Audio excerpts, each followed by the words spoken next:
Hello everyone. आप सबका स्वागत है मेरे यूट्यूब चैनल स्टडी सेंटर पर। I hope you all are doing well. तो जैसा कि आप सबको पता होगा कि हमने DT+B TGT सोशल साइंस की एक सीरीज़ को स्टार्ट करा है और मैंने इसी चैनल पर 2 पेपर ऑलरेडी डिस्कस करके वीडियोस को डाल रखा है। तो आज से मैं एक नए थर्ड क्वेश्चन पेपर को आपके साथ डिस्कस करने जा रही हूँ, जो कि आप देख सकते हैं पेपर किस डेट का है, 9 अक्टूबर 2021 का है। अगर आप मेरे चैनल पर पहली बार विजिट कर रहे हैं तो इस वीडियो को लाइक और चैनल को सब्सक्राइब ज़रूर करिए, ये आपके लिए मेरे लिए हेल्पफुल हो जाएगा। और चलिए स्टार्ट करते हैं हम अपने सीरीज़ को। तो आज का हमारा first question, this is the first question of our series, that is when did the Chaura Chauri incidents happen. तो आपको पता होना चाहिए कि चौरा चौरी इंसिडेंट्स कब हैपन हुआ था। आपको पता होगा कि गांधी जी ने एक मूवमेंट को स्टार्ट करा था, उसके क्या कहते हैं उसमें ये स्टार्ट हुआ था। तो डेट देखते हैं, 7 Feb को हुआ था 1922, 5 फरवरी 1922, 4 फरवरी 1922 और 6 फरवरी 1922। अगर हम आंसर देंगे तो हमारा आंसर राइट आंसर क्या हो जाएगा, ऑप्शन नंबर सी, यानी 4 फरवरी 1922 को चौरा चौरी इंसिडेंस जो था वो हुआ था। तो अगर हम इसके एक्सप्लेनेशन को देखें तो भारत सरकार के रिपोर्ट के अनुसार चौरा चौरी की घटना 4 फरवरी 1922 को घटित हुई थी। यह घटना असहयोग आंदोलन जो नॉन कॉरपोरेशन मूवमेंट के समय गोरखपुर जिले में स्थित चौरा चौरी में बाजार से गुजर रहे शांतिपूर्ण जुलूस को पुलिस ने रोककर लाठी चार्ज कर दिया था। इसका मतलब क्या था कि जो असहयोग आंदोलन चल रहा था, तो जो कुछ लोग थे जो सपोर्ट कर रहे थे, तो वो क्या कर रहे थे, शांतिपूर्वक क्या कर रहे थे, जुलूस निकाल रहे थे। तो उसको कंट्रोल करने के लिए पुलिस ने उन लोगों पर क्या कर दिया था, लाठीचार्ज कर दिया था। इसके फलस्वरूप यानी परिणाम स्वरूप उग्र भीड़ ने चौरा चौरी में स्थित थाने में आग लगा दी। जैसा कि आप देख सकते हैं कि शांतिपूर्वक जुलूस के कारण पुलिस ने उन पर क्या कर दिया, आक्रमण कर दिया, और जिसके अगेंस्ट में क्या कर दिया गया, जो चौरा चौरी पर प्लेस में पुलिस थाना था उधर क्या कर दिया था, जो लोग थे उन्होंने क्या कर दिया था, आग को लगा दिया था।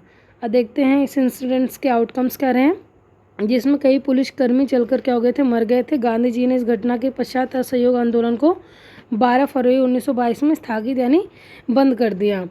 DSSB आयोग ने इसका उत्तर सी माना है। तो आप भी क्या करेंगे, इसको ऑप्शन नंबर सी यानी 4 फैब को राइट आंसर मानेंगे। यहाँ पे कई बार इसका आंसर 5 फैब भी हो जाता है, लेकिन DT+B ने इसको क्या करा है, 4th फैब ही माना है। तो आप भी क्या करेंगे, इसको 4th फैब ही मानेंगे।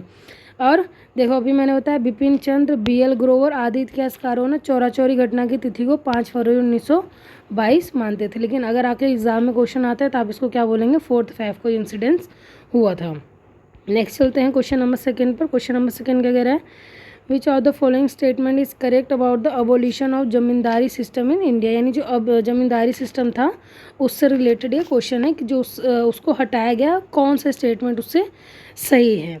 तो देखते हैं हम अपने ऑप्शंस को। फर्स्ट ऑप्शन क्या गया है, zamindari abolition bill were introduce in 1949। मतलब जो अबोलिशन का बिल आया था जमींदारी को, वो कब आया था, 1949 में। या फिर सेकेंड है, this faced apprehension from Jallianwala Nehru and JB Pant. तो ये क्या किया गया कि इसे जवाहरलाल नेहरू तथा JB पंत के शक का सामना करना पड़ा। नेक्स्ट देखते हैं अपने question number option number third को। तो ऑप्शन नंबर थर्ड क्या कह रहा है, it aim to restabilised the zamindari system. इसका उद्देश्य क्या था कि जमींदारी व्यवस्था को फिर से स्थापित करना। तो हमारा ऑप्शन क्या है, फर्स्ट है, सेकेंड और थर्ड वाला सही है, फर्स्ट सेकेंड सही है, ओनली फर्स्ट सही है, या फिर फर्स्ट और थर्ड सही है। तो चलिए देखते हैं अपने राइट आंसर को। देखते हैं यहाँ पर, जमींदारी उन्मूलन की जो प्रक्रिया थी सर्वप्रथम भारतीय संविधान में किया गया था। जब कांग्रेस ने जमींदारी उन्मूलन संबंध प्रस्ताव लाया तब जमींदारी वर्ग इसका प्रबल विरोध कर रहे थे। तो ऑब्वियस सी बात है, जब जमींदारी प्रथा को ख़त्म किया जाएगा तो जो बड़े जमींदार होंगे वो इसका विरोध करेंगे।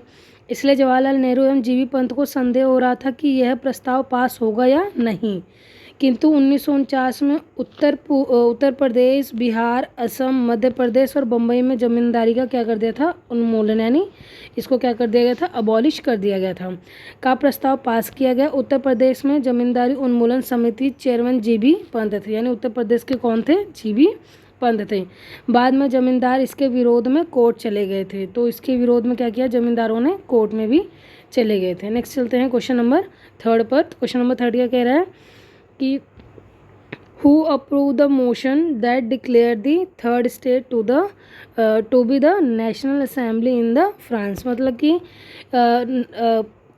फ्रांस में तीसरे स्टेट को नेशनल असेंबली घोषित करने वाले प्रस्ताव को किसने मंजूरी दे दी थी, कैलोन ने, रॉबस्पियर ने, एंड थर्ड ऑप्शन है हमारा डेट इज CS ने या फिर कैवोर ने। तो देखते हैं हमारा राइट आंसर क्या हो जाएगा, ऑप्शन नंबर C, यानी कि CS जो थे उन्होंने क्या कर दिया था, थर्ड स्टेट को ये उपाधि या फिर उनको बोल दिया था कि आप ये ले सकते हैं।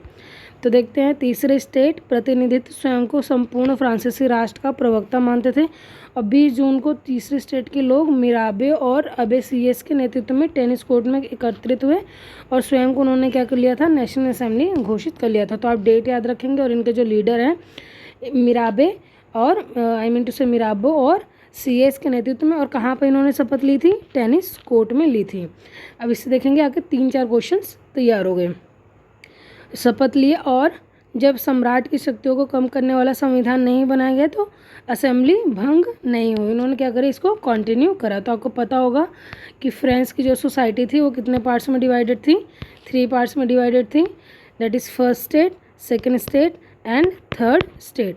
तो फर्स्ट स्टेट जो होता था अपना, तो फर्स्ट स्टेट वाले कौन से थे, जो नोबल्स होते थे वो, फर्स्ट स्टेट में क्लर्जी पीपल आते थे जो फादर वगैरह होते थे, सेकेंड में आते थे नॉबल्स और थर्ड में कौन आते थे, बाकी जो भी कॉमन पीपल्स होते थे। चलते हैं नेक्स्ट क्वेश्चन की तरफ अपने। नेक्स्ट क्वेश्चन है हमारा, which of the following statement is not correct regarding the French revolution. तो फ्रेंच रिवोल्यूशन से रिलेटेड कौन सा हमारा स्टेटमेंट सही नहीं है। तो पहला देखते हैं, French revolution took place during the rain of Louis 15। तो ये गलत हो जाएगा क्योंकि लुई 16 के टाइम पे फ्रेंच रिवोल्यूशन आया था। नेक्स्ट देखते हैं, it was series of event. Third है, financial crisis was one of the reason for revolution. देखिए कोई और स्टेटमेंट नहीं है, तो ऑप्शन है हमारे पास। ऑप्शन क्या है, फर्स्ट और सेकेंड वाला स्टेटमेंट सही है, सेकेंड थर्ड स्टेटमेंट सही है, फर्स्ट और थर्ड स्टेटमेंट सही है या फिर ओनली फर्स्ट स्टेटमेंट सही है। चलते हैं अपने राइट आंसर। जैसा कि मैंने आपको अभी बताया कि जो फ्रांसीसी क्रांति आई थी वो किस टाइम पे आई थी, लुई 16 के शासनकाल में हुई थी। यह कोई आकस्मिक घटना नहीं बल्कि घटनाओं की एक श्रृंखला थी, मतलब कॉन्टीन्यूस क्या हो रहे थे वहाँ पे, जो इंसिडेंट्स थे वो हैपन हो रहे थे। फ्रांसीसी क्रांति के कारणों में एक कारण वित्तीय संकट यानी फाइनेंशियल क्राइसिस भी था। ओके, तो जो हम देखें बाद में 88-99 में आए अकाल के कारण और यह संकट और भी गहरा हो गया था। नेक्स्ट चलते हैं नेक्स्ट क्वेश्चन पर। अगर आप खुद भी ट्राई करते रहिए और अगर आपको लगता है तो आप कमेंट में राइट आंसर बता सकते हैं। नेक्स्ट है question number 5। The power to govern India was pass from the East India Company to the British crown use through an act. मतलब कि जो पावर थी इंडिया की वो ईस्ट इंडिया कंपनी से किसके पास चली गई, जो ब्रिटिश के क्राउन होते थे उनके पास चली गई। तो पूछ रहा है कि कौन से एक्ट के थ्रू ये हुआ था। तो हमारे ऑप्शंस हैं, डेट इज़ 1862, 1860, 1859 और 1858। तो आप सबको पता होगा कि 1857 में क्या हुआ था, एक हमारा वॉर हुआ था जिसे हम क्या बोलते हैं, फर्स्ट इंडिपेंडेंस ऑफ वॉर या फिर 1857 वॉर। उसके बाद ही क्या हुआ था, जो ईस्ट इंडिया कंपनी की पावर मतलब इंडिया की जो पावर थी वो ईस्ट इंडिया कंपनी से लेकर किसको दे दी गई थी, ब्रिटिश क्राउन को दे दी गई थी। तो ये कब आया था, 1858 में, just after 1 year of the war. तो अगर हम देखें तो भारत सरकार अधिनियम 1858 के अनुसार ईस्ट इंडिया कंपनी से समस्त शक्तियाँ लेकर ब्रिटिश क्राउन को सौंप दिया गया, अर्थात भारत पर राज्य सचिव और उनकी 15 सदस्य परिषद के माध्यम से ब्रिटिश क्राउन का शासन चलाया जाएगा। ओके, और अब क्या बोला गया, गवर्नर जनरल को वॉइसरॉय की उपाधि दे दी गई थी। आप मुझे कमेंट में बताएंगे कि फर्स्ट वॉइसरॉय ऑफ इंडिया कौन था। अगर आप ये वीडियो देख रहे हैं तो आप आंसर ज़रूर करिएगा। नेक्स्ट क्वेश्चन है हमारा question number 6। When was Satara annexed under the doctrine of labs. तो सतारा को कब एनेक्स किया गया था? तो 1848 में, 1838 में, 1858 55 में और 1858 में। तो आपको पता होगा Satara was the first state to be annex. तो इसका क्या बोलेंगे? और डॉक्ट्रिन ऑफ लैब्स किससे रिलेटेड है? लॉर्ड हार्डिंग के पश्चात जो डलहौजी आए थे उन्होंने इसको इम्प्लीमेंट किया था। तो देखते हैं हम आंसर को। तो लॉर्ड हार्डिंग के बाद लॉर्ड डलहौजी को भारत का गवर्नर जनरल बनाया गया तथा वह एक साम्राज्यवादी व्यक्ति था। उसने ब्रिटिश सरकार का विस्तार करने के लिए व्यापक सिद्धांत यानी जो डॉक्ट्रिन ऑफ लैब्स था उसका उस नीति को लागू किया। इसके तहत निम्नलिखित राज्यों को ब्रिटिश राज्य में मिला लिया गया था। तो हम देखते हैं, अभी मैंने जैसे आपको बताया कि Satara was the first to be annexed. तो सतारा को कब किया एनेक्स उन्होंने? 1848 में। फिर उसके बाद जैतपुर और संबलपुर को किया 1849 में। बघाट को किया 1850 में। झांसी को किया 1853 में। नागपुर को किया था 1854 में और अवध को किया था 1856 में। जस्ट इसके बाद ही क्या आता है? 1857 का रिवॉल्ट स्टार्ट होता है। और आपको पता होगा कि अवध को क्या कर दिया था? माल प्रैक्टिसेस के नाम लेकर इन्होंने क्या कर लिया था? एनेक्स कर लिया था। ओके, तो चलते हैं नेक्स्ट क्वेश्चन की ओर। नेक्स्ट क्वेश्चन है हमारा question number 7। What was the slogan of 1917 revolution of Russia? तो 1917 रिवोल्यूशन जो रशिया में हुआ था उसका स्लोगन क्या था? Freedom, peace, equality and democracy, peace, land, bread and democracy, and democracy, peace, land and dignity. Next है equality, freedom, bread and home. तो देखते हैं अपने ऑप्शंस को। तो हमारा राइट आंसर क्या हो जाएगा? Option number B. रूसी क्रांति का नारा क्या था? Peace, land, bread and democracy, यानी कि शांति, भूमि, रोटी और लोकतंत्र। यह क्रांतियों की एक श्रृंखला है जो 20वीं शताब्दी की शुरुआत में हुई। 1905 में शुरू हुआ और 17 में क्या हुआ? ये समाप्त हो गया था। और इसकी वजह से क्या होता है? रूस में जो राजशाही थी उसका भी समापन किया जाता है और पहले संवैधानिक रूप से साम्यवादी राज का निर्माण किया जाता है। नेक्स्ट देखते हैं क्वेश्चन नंबर 8 क्या है? जॉन की invented flying shuttle in dash to speed up the process of weaving. तो किस ईयर में फ्लाइंग शटल का जॉन की ने इन्वेंट किया था? तो आपको यहाँ पर एक चीज़ पता चल गया कि फर्टलशी का इन्वेंट हुआ है और वो किसने करा है? जॉन की ने। अब यहाँ से आपको ईयर पता चल जाएगा। तो राइट आंसर क्या हो जाएगा हमारा? Option number second, that is 1733 में जॉन की ने क्या किया था? फ्लाइंग शटल को इन्वेंट किया था। तो फ्लाइंग शटल वाले करघा का आविष्कार किया गया और रस्सियों और पुलियों के जरिए चलने वाला एक यांत्रिक मशीन था जिसका इस्तेमाल किसके लिए होता था? कपड़ा बुनाई के लिए। ऐसे ही 1941 में भारत तक में भी 35 से अधिक फ्लाइंग शटल लग चुके थे। त्रावणकोर, मद्रास, मैसूर, कोचीन, बंगाल आदि क्षेत्रों में ऐसे हथकरघे 70 से 80% तक लग चुके थे। नेक्स्ट देखते हैं क्वेश्चन नंबर 9। क्वेश्चन नंबर 9 क्या कह रहे हैं? Dash was the slogan of anti Simon agitation. तो कौन सा था? Simon stay here, we want home rule, Simon go back, bring Irwin back. तो आप सबने सुना होगा नारा कौन सा था? Simon go back. तो राइट आंसर क्या हो जाएगा हमारा? Option number C. तो ब्रिटिश सरकार ने 1927 में साइमन की अध्यक्षता में भारतीय वैधानिक आयोग का गठन किया। इसमें साइमन आयोग तथा श्वेत आयोग से भी कहा जाता है क्योंकि इसमें जितने भी मेंबर्स थे वो कितने थे? ब्रिटिशर्स ही थे। इस आयोग के सभी 7 सदस्य अंग्रेज थे। यह आयोग 1928 में भारत पहुंचा। तब सभी ने साइमन वापस जाओ यानी साइमन गो बैक का नारा लगाया। लाहौर में इसका विरोध करते लाला लाजपत राय जी की लाठी से प्रहार किया गया जिसकी वजह से कुछ ही दिनों बाद उनकी क्या हो जाती है? मृत्यु हो जाती है। नेक्स्ट चलते हैं, who open fire in Jallianwala Bagh on 13 अप्रैल। तो जलियांवाला बाग में ओपन फायर किसने करा था? दैट इज़ अलेक्जेंडर मुडीमन ने एंड जॉन कर्नेक ने एंड जॉन सॉन्डर्स ने या फिर जनरल डायर ने। तो आई होप आप सबको इसका आंसर क्या होगा पता होगा।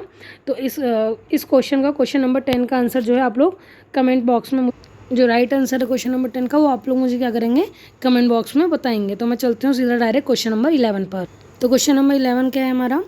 Which cause converted the Russian semi feudal system into a socialist system, यानी किस कारण से रूसी अर्ध सामंती व्यवस्था को समाजवादी व्यवस्था में परिवर्तित कर दिया था। तो अगर हम ऑप्शंस को देखें, लिमिटेड इंडस्ट्रियलाइजेशन इन रशिया, यानी रशिया में जो औद्योगिकरण था वो सीमित था। नेक्स्ट है हमारा एंड नेक्स्ट ऑप्शन है हमारा well organise technologies used in agriculture, यानी कि जो वेल ऑर्गेनाइज टेक्नोलॉजी थी वो उन्होंने यूज़ करी थी एग्रीकल्चर में। तो देखते हैं राइट आंसर क्या, राइट ऑप्शंस देखते हैं हमारे पास क्या है। That is only A statement सही है, या फिर दोनों सही हैं, या दोनों में से कोई सही नहीं है, या फिर सेकेंड सही है। तो हमारा राइट आंसर क्या हो जाएगा, that is option number A, यानी कि ऑप्शन नंबर ए ही क्या है, सही है। तो रूस में गृह युद्ध के दौरान समाजवादी समाज का निर्माण कार्य प्रारंभ किया गया। इसके अंतर्गत बोल्शेविकों ने उद्योगों और बैंकों का राष्ट्रीयकरण करना प्रारंभ कर दिया था, यानी नेशनलाइजेशन स्टार्ट हो गया। इस दौरान सरकार ने किसानों को उस जमीन पर खेती करने की छूट दे दी जिसका समाजीकरण हो चुका था। शासन के लिए केंद्रीकृत नियोजन की व्यवस्था लागू किया गया, जिसके तहत पंचवर्षीय योजनाएं बनाई गई। तो आपको पता होगा 5 ईयर्स प्लान्स के बारे में, जिसकी वजह से जो ग्रेट डिप्रेशन आया था और रशिया पे इसका मिनिमल सा इम्पैक्ट देखने को मिलता है, क्योंकि रशिया ने क्या करा था, 5 ईयर प्लान को ऑलरेडी अपने कंट्री में इम्प्लीमेंट कर दिया था। नेक्स्ट क्वेश्चन है question number 12, in which revolution the October manifesto has been issue. तो कौन से अक्टूबर में, कौन से रिवोल्यूशन से रिलेटेड है हमारा October manifesto, that is 1905 Russian revolution, 1926 coup d'etat, and third option है हमारा लिबरल रिवोल्यूशन ऑफ 1895, या फिर फोर्थ ऑप्शन है हमारा 1851 चिलियन रिवोल्यूशन। तो हमारा राइट आंसर क्या हो जाएगा, ऑप्शन नंबर यानी 1905 रशियन रिवोल्यूशन से अक्टूबर मैनिफेस्टो क्या है हमारा रिलेटेड है। तो देखते हैं मगर इसके एक्सप्लेनेशन को। तो अक्टूबर घोषणा पत्र 1905 में रूसी क्रांति के दौरान जारी किया गया था। इस समय रूस में जार निकोलस, आपको पता होगा जार निकोलस सेकेंड क्या था, वहाँ का शासक था। वह एक निरंकुश एवं स्वेच्छाचारी शासक था। अक्टूबर घोषणा पत्र जार निकोलस के साथ किया गया था एक समझौता, जिसमें एक शब्द निर्वाचित यानी ड्यूमा का प्रावधान किया गया था। तो आपको पता होगा 1926 में क्या होता है, तख्ता पलट होता है। इसे 28 मई की क्रांति भी कहते हैं। यह पुर्तगाल में हुआ था। और 1895 में क्या हुआ था कि उदारवादी जो क्रांतिकारी थे उन्होंने आधुनिक इक्वाडोर का उदय हुआ और एक नेतृत्व अलोय अल्कारो ने किया था। नेक्स्ट है 1851 से रिलेटेड चिली क्रांति। चिली में रूढ़िवादी, ये जो ऑप्शंस थे मैं आपको वो बता रही हूँ। चिली में रूढ़िवादी सरकार के खिलाफ क्या किया गया था, क्रांति का नेतृत्व किया गया था। किसके द्वारा, उदारवादियों के द्वारा। नेक्स्ट क्वेश्चन है हमारा question number 13, who organise Bardoli Satyagraha. Gopal Krishna Gokhale, Chandrashekhar Azad, Lala Lajpat Rai और सरदार वल्लभ भाई पटेल। तो देखते हैं अब इसके राइट आंसर। जैसा कि आप सबको पता होगा कि जो बरदौली सत्याग्रह था उसका नेतृत्व किसने किया था, सरदार वल्लभ भाई पटेल ने, और इसी से इनको सरदार की क्या थी, उपाधि दी गई थी। गुजरात स्थित बरदौली में प्रांतीय सरकार ने 1928 में किसानों से लिए जाने वाले लगान में क्या कर दिया था, 22% की वृद्धि कर दी गई थी। इसके विरोध में बरदौली सत्याग्रह हुआ। बाद में सरकार ने लगान को घटाकर 6% कर दिया। इसके पश्चात यह सत्याग्रह समाप्त हुआ और वल्लभ भाई पटेल को क्या मिली थी, सरदार की उपाधि इसी से मिली थी। नेक्स्ट क्वेश्चन देखते हैं क्वेश्चन नंबर 14। क्वेश्चन नंबर 14 क्या कह रहा है, dash was setup in 1938 under the leadership of Jawaharlal Nehru. तो क्या सेटअप किया गया था 1938 में जवाहरलाल नेहरू द्वारा। ट्रेड एंड कॉमर्स सोसाइटी को सेटअप किया गया था, नेशनल सोसाइटी ऑफ प्लानिंग को किया गया था, या फिर नेशनल प्लानिंग कमेटी को किया गया था, या फिर नेशनल कमेटी फॉर ट्रेड को किया गया था। तो राइट आंसर क्या हो जाएगा, ऑप्शन नंबर सी, यानी कि नेशनल प्लानिंग कमेटी को इस्टेब्लिश किया गया था कब, 1938 में। किसके द्वारा, जवाहरलाल नेहरू के द्वारा। इसके अध्यक्ष कौन थे, जवाहरलाल नेहरू थे। 1938 में कांग्रेस के अध्यक्ष सुभाष चंद्र बोस थे। इसमें 15 सदस्य शामिल थे। ओके, तो चलिए देखते हैं हमारे नेक्स्ट क्वेश्चन को। नेक्स्ट क्वेश्चन क्या कह रहा है, the list of grievances drawn during the French revolution was known as, मतलब कि फ्रांसीसी क्रांति के दौरान की गई शिकायतों की सूची को डैश के रूप से जाना जाता है। Lettres de cachet, lettres de doleances and cahiers de doleances, या फिर कैहियर्स दी कैचेट। तो हमारा राइट आंसर क्या है, ऑप्शन नंबर सी, यानी कि अब आपको पता होगा कि फ्रांसीसी समाज को 3 भागों में बांटा गया था, जैसा भी मैंने आपको बताया था, first state, second state and third state. तो फर्स्ट स्टेट जो था हमारा वो कौन सा था, जो क्लर्जी होते थे यानी पादरी वर्ग जो था उनका, द्वितीय वर्ग किसका था, कुलीन यानी कि जो नोबल्स होते थे, और तृतीय वर्ग में जनसाधारण जो कॉमन पीपल होते थे उन्हें डिवाइड किया गया था। फ्रांस में विभाजन को स्टेट कहा गया है और प्रत्येक वर्ग के लिए अलग अलग चुनाव होते थे। मतदाता अपने प्रतिनिधि के लिए अपनी शिकायतों की एक सूची तैयार करता था जिसे क्या करते थे, शिकायत रजिस्टर बोलते थे या फिर कैहिये दे डोलियास भी कहते थे। ओके, चलते हैं नेक्स्ट।